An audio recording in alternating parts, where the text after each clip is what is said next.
Perkenalkan, kami dari kelompok 6. Di sini kami beranggotakan 4 orang. Yang pertama ada Salsabila Dini Azhara, yang kedua ada Intan Melinda Nur Fajriana, yang ketiga ada Sailendra Arga, dan yang keempat ada Prasetyo Ari Wibowo.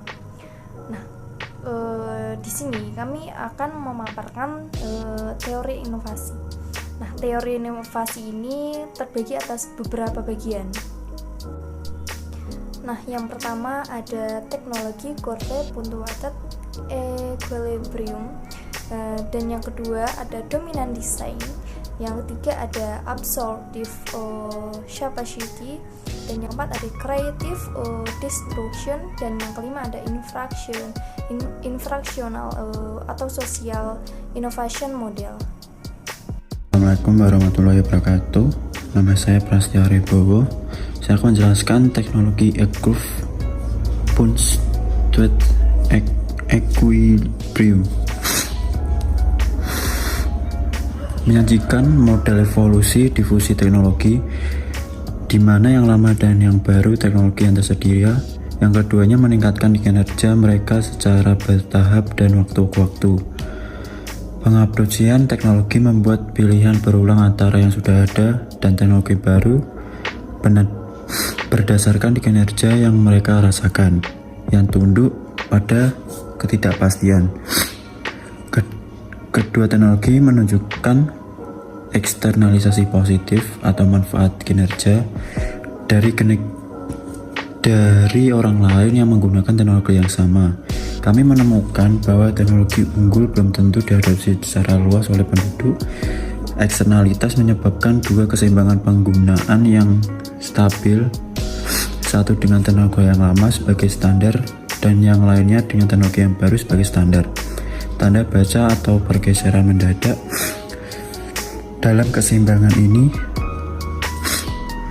menentukan pola difusi teknologi. Waktu untuk tanda baca equilibrium tergantung pada tingkat peningkatan inkrementas dari kedua teknologi dan pada ketahanan sistem untuk beralih di antara keseimbangan. Jika teknologi baru memiliki tingkat peningkatan inkrementas lebih tinggi, itu diadopsi lebih cepat dan adopsi dapat mendahului paritas kinerja jika resistensi sistem untuk beralih rendah. Adopsi teknologi baru dapat mengikuti paritas kinerja jika ketahanan sistem terhadap parilah tinggi. Di era teknologi gen, superkonduktor dan superkomputer sering dikatakan bahwa inovasi terutama merupakan terobosan dari teknologi yang sudah ada. Misalnya, teknologi dinyatakan bahwa teknologi audio baru memungkinkan gagal menggantikan CD audio yang sudah ada karena tidak ada mampu menawarkan peningkatan kinerja 10 kali lipat yang diperlukan di atas teknologi CD ekonomis 1996. Di sisi lain, teknologi telah ditetapkan bahwa kemajuan teknologi berasal dari aliran peningkatan dari waktu ke waktu. Di sejumlah industri juga diamati bahwa periode panjang peningkatan inkrementas cenderung terganggu oleh periode pendek inovasi radikal. Terima kasih.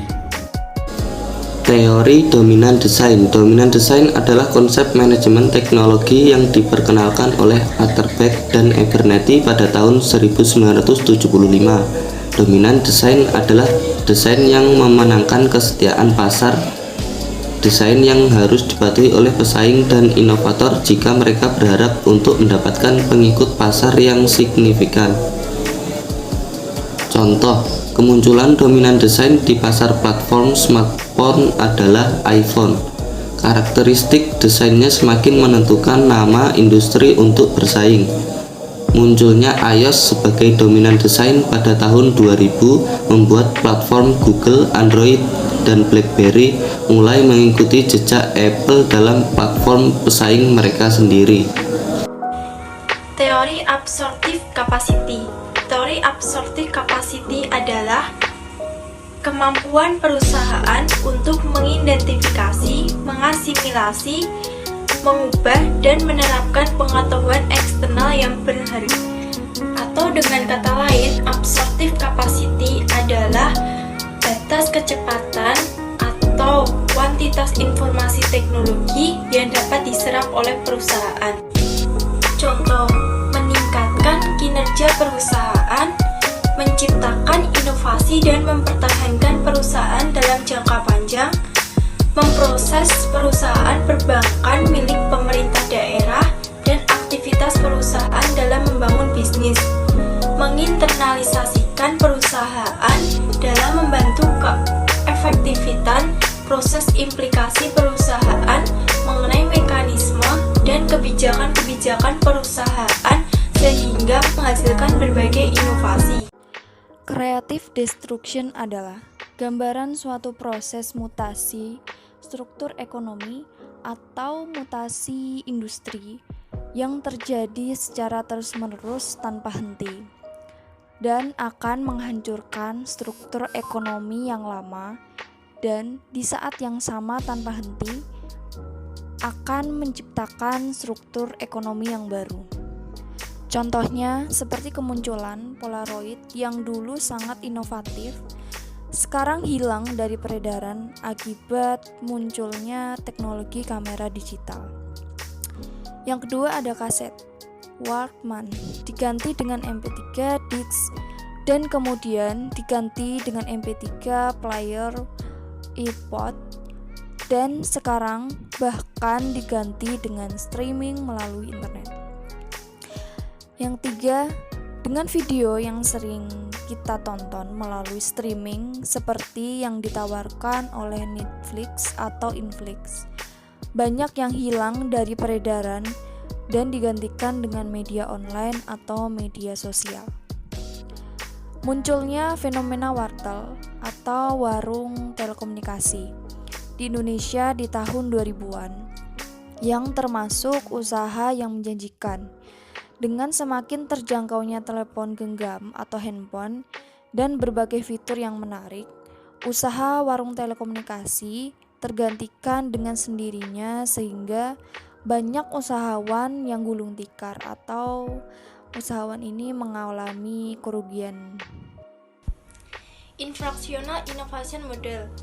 Inovasi model bisnis adalah tentang kemampuan untuk memikirkan kembali bisnis Anda saat ini untuk menentukan aliran pendapatan baru dan mempertahankan keunggulan kompetitif. Hal ini dilakukan baik dengan meningkatkan model bisnis yang ada atau dengan mencari cara baru untuk memberikan nilai. Contohnya, sebuah perusahaan bernama Inokentif yang didirikan pada 2001. Perusahaan ini menyediakan jasa penelitian dan pengembangan biomedis serta farmasi untuk perusahaan-perusahaan lain yang bergerak di bidang industri lain. Apa yang ditawarkan oleh Inokentif adalah relasi antara pencari dan pemberi.